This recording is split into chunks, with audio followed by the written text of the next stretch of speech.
Hello friends, नमस्कार। कैसे हैं आप लोग? उम्मीद करता हूँ बहुत अच्छे होंगे, स्वस्थ होंगे, मस्त होंगे। आप लोग देख रहे हैं डीके नेचुरोपैथ और आप लोग का बहुत बहुत स्वागत है नेचुरोपैथ के इस पावरफुल सेशन में।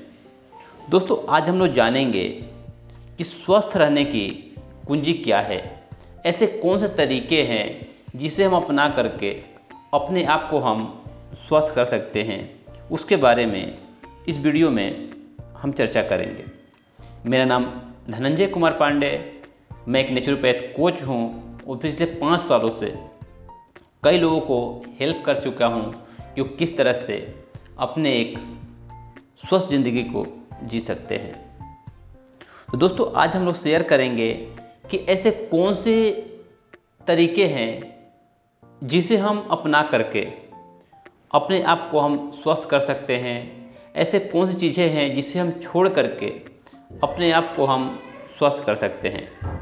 तो दोस्तों, हम लोग आज जानेंगे कि सबसे पहले हम अपने घर के चीज़ों को ही जब अपनाएंगे तो हम अपने आप को स्वस्थ कर सकते हैं। जो हमारे रीजनल और सीजनल फूड्स है, फल है, सब्जियां हैं, उसे अपनाएंगे तो हम स्वस्थ रहेंगे। तो सबसे पहला है कि फलों का रस, अत्यधिक तेल की चीज़ें, खट्टी चीज़ें रात में नहीं खानी चाहिए। घी या तेल की चीज़ें खाने के बाद तुरंत पानी नहीं पीना चाहिए। 1 से 1.5 घंटे बाद पानी पीना चाहिए। ये 2 चीज़ें इतनी इम्पॉर्टेंट है कि अगर आप इसे अपनाते हैं तो आप अच्छे से अपने आप को हेल्प कर पाएंगे। अब ऐसा क्यों होता है? अब जैसे मान लीजिए मैंने ऑयली आइटम खा लिया और ऊपर से पानी डाल दिया, तो क्या होगा? हमारे पानी के ऊपर में तेल आ जाएगा और उससे हमें खट्टी ढकारे आना, ही जलना, गैस, एसिडिटी, तमाम तरह की जो बीमारियां हैं वो शुरू हो जाती है। भोजन के तुरंत बाद अधिक तेज चलना या दौड़ना हानिकारक है। इसीलिए कुछ देर आराम करके हमें अपने जो काम हैं वो करना चाहिए, नहीं तो चलना चाहिए, घूमना चाहिए, फिरना चाहिए। आप चाहें तो बाएं करवट ले करके 1 मिनट 2 मिनट रेस्ट कर सकते हैं, नहीं तो उस तरफ थोड़ा सा लुढ़क सकते हैं। तो इससे वो क्या होगा, जो खाना है अच्छे तरह से डाइजेशन होना शुरू हो जाएगा। शाम को भोजन के बाद शुद्ध हवा में टहलना चाहिए। खाने के तुरंत बाद सो जाने से पेट की गड़बड़ियाँ शुरू हो जाती है। प्रातःकाल जल्दी उठना चाहिए और खुली हवा में व्यायाम या शारीरिक श्रम करना चाहिए। क्या आप लोग ये सब कामें करते हैं? ये आपका दिनचर्या में, रूटीन में होना चाहिए, क्योंकि आप बिना दवाई के स्वस्थ होने जा रहे हैं, नेचुरल तरीके से स्वस्थ होने जा रहे हैं, तो ये आपको करना पड़ेगा। बुखार लगा है और आप एक पैरासीटामोल का टैबलेट खा लेते हैं, ठीक हो जाते हैं, तो वो सिर्फ कुछ समय के लिए हैं और वो जो टैबलेट खा रहे हैं वो आपको और ज़्यादा नुकसान पहुंचाने वाला है फ्यूचर में। लेकिन ये चीज़ें जो नियम आप बना लेंगे तो आपको जो बॉडी है वो जीवन भर स्वस्थ रहने वाला है बिना दवाई के। तेज धूप में चलने के बाद, शारीरिक मेहनत करने के बाद या शौच जाने के बाद पानी कदापि नहीं पीना चाहिए। अब जब आप मान लीजिए शौच जाते हैं, उस समय आपकी सारी जो नस नाड़ियाँ होती है वो फ्री हो जाती है, और जब ऐसा पानी पिएंगे तो आपको और ज़्यादा नुकसान पहुंचा सकता है। जैसे हम ज़्यादा मेहनत कर लेते हैं तो हमारे शरीर स्पीड पकड़ लेता है, ब्लड सर्कुलेशन बढ़ जाता है, और जैसे पानी पिएंगे तो थोड़ा ठंडा हो जाता है, तो हमें क्या है, नुकसान पहुँचाता है। केवल शहद और घी बराबर मात्रा में मिलाकर नहीं खाना चाहिए, नहीं तो वह विष हो सकता है। आप सब चीज़ों को बराबर मात्रा में मिलाकर खा सकते हैं, लेकिन एक पुस्तक है अष्टांग हृदयम का, उसमें आचार्य वाग्भट जी कहते हैं कि आप शहद और घी को बराबर मात्रा में मिलाकर कभी नहीं खाना चाहिए, नहीं तो वो विष बन जाएगा। खाने पीने में विरोधी पदार्थों को एक साथ नहीं लेना चाहिए, जैसे दूध और कटहल, दूध और दही, मछली और दूध, आधी चीज़ें एक साथ नहीं लेने चाहिए। मैं आपको डिस्क्रिप्शन में ऐसे कौन से 20 आइटम हैं जो एक साथ हमें नहीं खाना चाहिए, उसका एक PDF में पिन कर दूंगा, उससे आप लोग डाउनलोड करके देख सकते हैं। खाने पीने में विरोधी पदार्थों को एक साथ नहीं लेना चाहिए। सिर पर कपड़ा बांधकर या मोजा पहनकर कभी नहीं सोना चाहिए। बहुत लोग क्या करते हैं, टोपी पहन करके या अपना सॉक्स पहन करके ही सो जाते हैं, तो ऐसा हमें नहीं करना चाहिए। बहुत तेज़ या धीमी रोशनी में नहीं पढ़ना चाहिए। अत्यधिक टीवी या सिनेमा देखना, गर्म ठंडी चीज़ों का सेवन करना, अत्यधिक मिर्च मसालों का प्रयोग करना, तेज़ धूप में चलना, इन सब से बचना चाहिए। यदि तेज़ धूप में चलना भी हो तो सर और कान पर कपड़ा बांधकर चलना चाहिए। रोगी को हमेशा गर्म अथवा गुनगुना पानी ही पिलाना चाहिए और रोगी को ठंडी हवा, परिश्रम तथा क्रोध से बचाना चाहिए। देखिए, बहुत सारे जो रोगी होते हैं वो सिर्फ हंस करके ठीक हो जाएंगे। अगर परिवार के सारे सदस्य हंस रहे हैं तो वो स्वस्थ हो सकते हैं। लेकिन अगर रोगी है उसे हम बार बार टॉर्चर करेंगे, अरे तुम ये क्यों नहीं कर रहे हो, ये क्यों नहीं कर रहे हो, तुमको यहाँ नहीं आना चाहिए, तुमने अभी ये क्यों पी लिया, ये क्यों खा लिया, तो वो रोगी और रोगी बन जाएगा। कान में दर्द होने पर यदि पत्तों का रस कान में डालना हो तो सूर्योदय के पहले या सूर्यास्त के बाद ही डालना चाहिए। इससे जो कान में दर्द हो रहा है वो सही तरीके से ठीक हो जाएगा। अकॉर्डिंग टू आयुर्वेद में लिखा है कि निद्रा से पित्त शांत होता है, मालिश करने से वायु कम होती है और उल्टी से कफ कम होता है और लंघन करने से बुखार शांत होता है। इसीलिए घरेलू चिकित्सा करते समय इन बातों का अवश्य ध्यान रखना चाहिए। अगर आप लोग अपने बॉडी की प्रकृति को नहीं जानते हैं तो सबसे पहले अपने बॉडी की प्रकृति को जान लीजिए कि आप वात प्रकृति के हैं, पित्त के प्रकृति के हैं या कफ प्रकृति के हैं। जब ये तीनों आप जान जाएंगे तो आप अपना इलाज अच्छे तरीके से कर सकते हैं। आग या किसी गर्म चीज़ से जल जाने पर जले भाग को ठंडे पानी में डालकर रखना चाहिए। ये तुरंत के लिए है। अगर आप तुरंत आपको हाथ जल गया तो उसे ठंडे पानी में डाल दीजिए। आपका जो हाथ है वो जो फफोले हैं वो नहीं निकलेंगे और घाव जल्दी ठीक हो जाएगा। किसी भी रोगी को तेल, घी या अधिक चिकने पदार्थ के सेवन से बचना चाहिए। अजीर्ण तथा मंदाग्नि दूर करने वाली दवाएं हमेशा भोजन के बाद ही लेनी चाहिए। मल रुकने या कब्ज होने की स्थिति में यदि दस्त कराने हो तो प्रातः काल ही कराने चाहिए, रात्रि में नहीं कराने चाहिए। यदि घर में किशोरी या युवती को मिर्गी के दौरे पड़ते हो तो उसे उल्टी, दस्त या लंघन नहीं कराना चाहिए। यदि किसी दवा को पतले पदार्थ में मिलाना हो तो चाय, कॉफ़ी या दूध में न मिलाकर छाछ, नारियल पानी या सादे पानी में मिलाना चाहिए। ऐसे ही हींग को सदैव देसी घी में भून कर ही उपयोग में लाना चाहिए। लेप में कच्ची हींग लगानी चाहिए। जैसे हमारा हींग है तो उसे हम अगर किसी बॉडी में लेप कर रहे हैं, मसाज कर रहे हैं तो हम कच्चा लगाएंगे, नहीं तो घी में भून करके ही उसका हम यूज करेंगे। आयुर्वेद में त्रिदोष सिद्धांत की विस्तृत व्याख्या है। वात, पित्त और कफ दोष के शरीर में बढ़ जाने से या प्रकुपित होने पर उनको शांत करने के उपायों का विशद वर्णन है। आहार के प्रत्येक द्रव्य के गुण दोष का सूक्ष्म विश्लेषण है।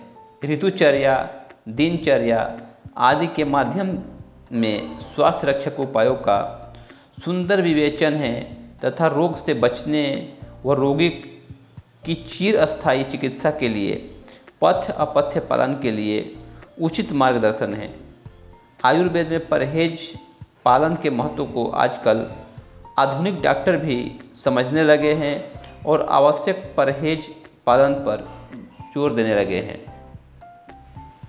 तो हम लोग जानेंगे अभी कि वात पित्त जो रोग होते हैं, जो मैं बताया लोगों को जानना चाहिए, उसके लक्षण कौन कौन से हैं, कैसे पहचानेंगे कि आप वात प्रकृति के हैं और आपका पित्त बिगड़ गया है, आप पित्त के हैं तो आपका वात बिगड़ गया है, या आप कफ के हैं तो आपका वात पित्त दोनों बिगड़ गया है। कैसे हम जानेंगे? तो हम जानेंगे कि वात पित्त और कफ रोग के लक्षण क्या होते हैं। तो पित्त रोग का लक्षण क्या है? पित्त रोग में होता है पेट फूलना, दर्द, दस्त, मरोड़, गैस, खट्टी डकारे, एसिडिटी, अल्सर, पेशाब में जलन, रुक रुक कर बूंद बूंद और बार बार पेशाब आना, पथरी, शीघ्र पतन, स्वप्न दोष, लार जैसी धात गिरना, शुक्राणु की कमी, बंझापन, खून कम हो जाना, ल्यूकोरिया, गर्भाशय ओवरी में छाले, अंडकोश का बढ़ जाना, एलर्जी, खुजली और शरीर में दाने निकलने जैसी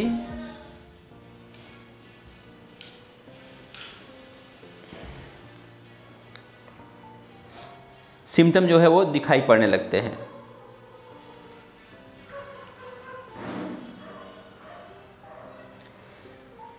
कैसे भी सिर दर्द, मधुमेह से उत्पन्न शीघ्र पतन, कमजोरी, इंसुलिन की कमी, पीलिया, खून की कमी, बवासीर, सफ़ेद दाग, माहवारी कम या ज़्यादा आदि, अगर ये सब समस्याएं आपको दिख रही है तो आपको समझना है कि पित्त रोग के ये लक्षण हैं, आपका पित्त क्या है, बढ़ चुका है। तो ऐसे हम जानेंगे कि वात रोग का लक्षण क्या है। तो अगर आपका वात बिगड़ जाता है तो आपको 80 प्रकार के वात रोग होते हैं, 7 प्रकार के बुखार होते हैं, घुटना, कमर, जोड़ों में दर्द, सर्वाइकल स्पॉन्डिलिस, लंकवा, गठिया, हाथ पैर और शरीर का कांपना, पूरे शरीर में सूजन, कहीं भी दबाने से गड्ढा हो जाना, लिंग दोष, नामर्दी, इंद्री में लूजपन, नसों में टेढ़ापन, छोटापन, उत्तेजना की कमी, मंद बुद्धि, वीर्य की कमी, बुढ़ापे की कमजोरी, मिर्गी, चक्कर, एकांत में रहना आदि लक्षण उसे दिखाई पड़ने लगते हैं। तो हमें समझना चाहिए उस व्यक्ति का वात रोग बिगड़ गया है। कफ रोग का लक्षण क्या होता है? बार बार सर्दी, खांसी, छींक आना, एलर्जी, इसोफिसियोली, नज़ला, टीबी, सीने में दर्द, घबराहट, मृत्यु का भय, हार्ट अटैक के लक्षण, श्वास फूलना, गले में दर्द, गांठ, सूजन, टॉन्सिलिस, कैंसर के लक्षण, थायराइड, ब्लड प्रेशर, बिस्तर पर पेशाब करना, शरीर और मुंह से बदबू आना, लीवर किडनी का दर्द और सूजन, सेक्स की इच्छा में कमी, चेहरे का कालापन, मोटापा, जांघों के आसपास में जुड़ना, गुप्तांग में खुजली, घाव, सुजाक, कान बहना, शरीर फूल जाना, गर्भ नली का चौक होना, कमज़ोर अंडाणु आदि लक्षण आने लगते हैं। तो हम लोगों ने जाना कि वात और पित्त के लक्षण क्या होते हैं और कैसे हम समझेंगे। तो हमें उम्मीद है कि आपको अपने शरीर में जो बीमारियां हो रही है उसे तो पहचान ही जाएंगे कि अगर ये बीमारी हो रही है तो इस व्यक्ति को ये प्रॉब्लम होगा। लेकिन मैं यह बताना चाहूँगा कि आप लोगों को अपने से डॉक्टर नहीं बनना है। जो भी आपके नज़दीक में आयुर्वेदिक डॉक्टर है, चिकित्सक है, उनसे एक बार संपर्क करना है और अपने प्रकृति ज़रूर चेक करवानी है। जब एक बार प्रकृति मालूम चल जाएगी तो उसके बाद में आप अपने ऊपर एनालिसिस करना शुरू कर सकते हैं कि हमें कब क्या हो रहा है और हमें क्या करना चाहिए, क्या खाना चाहिए, क्या नहीं खाना चाहिए। तो हम लोग जानेंगे अभी दिनचर्या के बारे में, क्योंकि जब तक आप दिनचर्या अपना शुरू नहीं करेंगे तब तक आपको प्रॉब्लम आता रहेगा। तो दिनचर्या में हमें क्या करना है? सबसे पहले क्या होता है, हम रात से शुरू करेंगे। रात को जब सोने जाते हैं तब से। सोने जाने का फार्मूला एक ही है कि हम जिस डेट में सो रहे हैं, जिस डेट में जग रहे हैं, उसी डेट में हमें सो जाना चाहिए। सबसे बड़ा फार्मूला यही है। और हमें कम से कम 7 से 8 घंटे का नींद लेना ही लेना है। तो देखिए, जब आप सोने जा रहे हैं उससे पहले हम क्या करेंगे, वहाँ शुरू करेंगे और जब हम एंड करेंगे तो फिर वहीं पे आकर के एंड करेंगे। तो हमारा दिनचर्या क्या है, ये पूरा कंप्लीट होगा। तो रात को दांत साफ करके हमें सोना चाहिए और सुबह उठ करके बिना कुल्ला किए हुए गुनगुना पानी उकड़ू बैठ करके घुट घुट पीना चाहिए। सुबह का पानी कितना पीना चाहिए बहुत सारा चर्चा होता है, लेकिन आप भरपेट पानी पी लीजिए सुबह में गुनगुना पानी करके, जितना आपको सुविधा हो। और जितना धीरे धीरे पीना चाहते हैं 10 मिनट, 15 मिनट, 20 मिनट में, उतना धीरे धीरे मुंह में घुमा घुमा करके उसे पीजिए। ये आपके जो लार है वो पेट में जाएगा और जिससे आपके जो आंतें हैं वो मजबूत होगा, आपका डाइजेस्टिव सिस्टम है वो मजबूत होगा। आयुर्वेद में कहा गया है भोजनांते विषम बारी, अर्थात भोजन के अंत में पानी पीना विष पीने के समान है। इसलिए खाना खाने से आधा घंटा पहले और 1.5 घंटा बाद तक पानी नहीं पीना चाहिए। यानी कि अब खाना खाने से पहले आधा घंटा पहले पानी पी सकते हैं, और नहीं तो 1.5 से 2 घंटे बाद हम पानी पी सकते हैं। उससे पहले हमें पानी नहीं पीना है। पानी के विकल्प में आप सुबह के भोजन के बाद मौसमी फल और ताज़ा फलों का सेवन कर सकते हैं। दोपहर के भोजन के बाद छाछ, और अगर आप हृदय रोगी नहीं हैं तो आप दही की लस्सी भी पी सकते हैं। शाम के भोजन के बाद गर्म दूध, यह आवश्यक है कि इन चीज़ों का क्रम उलट पलट ना करें। अगर आप शाम को दूध पी रहे हैं तो उसमें हल्दी डालिए, और बिना हल्दी डाले दूध आपको नहीं पीना है, नहीं तो दूध मत पीजिए। और उसका लिमिट भी है, जितना आप कम रखेंगे उतना अच्छा रहेगा। यानी कि आप 150 ml 200 ml दूध इनफ है। पानी जब भी पिए बैठ कर पिए और घूट घूट करके पिए। फ्रीजर का पानी कभी न पिए। गर्मी के दिनों में मिट्टी के घड़े का पानी पी सकते हैं। सुबह का भोजन सूर्योदय के 2 से 3 घंटे के अंदर खा लेना चाहिए। आप अपने शहर में सूर्योदय का समय देख लें और फिर भोजन का समय निश्चित कर लें। सुबह का भोजन पेट भर कर खाएं। अपना मनपसंद खाना सुबह पेट भर के खाएं। दोपहर का भोजन सुबह के भोजन से 1/3 कम के खाएं। यह सुबह अगर 3 रोटी खाते हैं तो दोपहर को 2 रोटी खाएं। दोपहर का भोजन करके तुरंत बाईं करवट लेट जाएं। चाहें तो नींद भी ले सकते हैं, मगर कम से कम 20 मिनट और अधिक से अधिक 40 मिनट। 40 मिनट से ज़्यादा आपको दोपहर में नहीं सोना है। इसके उल्टा शाम को भोजन के तुरंत बाद नहीं सोना चाहिए। भोजन के बाद कम से कम 500 कदम ज़रूर टहलना चाहिए। संभव हो तो रात का खाना सूर्यास्त से पहले खा लें। यानी कि आप एक फार्मूला लगाएं कि जब हम सोने जाएंगे उसके 3 घंटा पहले हम खाना खाएंगे। भोजन बनाने में freezer, microwave, oven, pressure cooker तथा एल्युमिनियम के बर्तनों को प्रयोग में न लाएं। खाने में रिफाइंड का तेल इस्तेमाल न करें। आप जिस क्षेत्र में रहते हैं वहाँ जो तेल के बीज उगाए जाते हैं उसका शुद्ध तेल प्रयोग करें।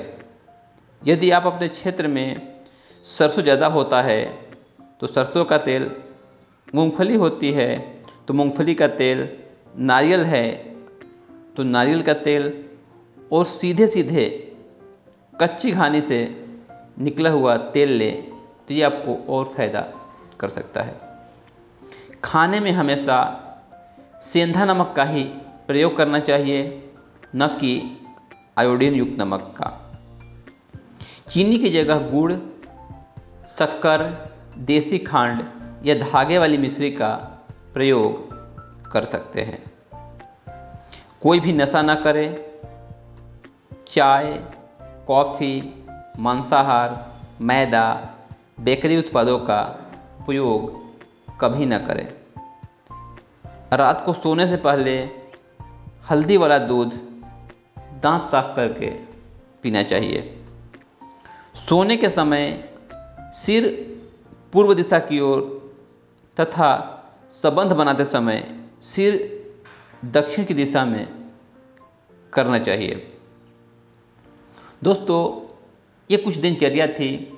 अगर आपको ये अच्छा लगे तो कमेंट बॉक्स में अपनी राय ज़रूर लिखिएगा, और अभी तक हमारे इस YouTube चैनल को सब्सक्राइब नहीं किए हैं तो सब्सक्राइब कर लें। मैं आपको इसी तरह नेचुरोपैथ से जुड़ी कुछ टिप्स और ट्रिक लेके आता रहूँगा, जिससे आप स्वस्थ रहेंगे ही रहेंगे, अपने समाज को भी स्वस्थ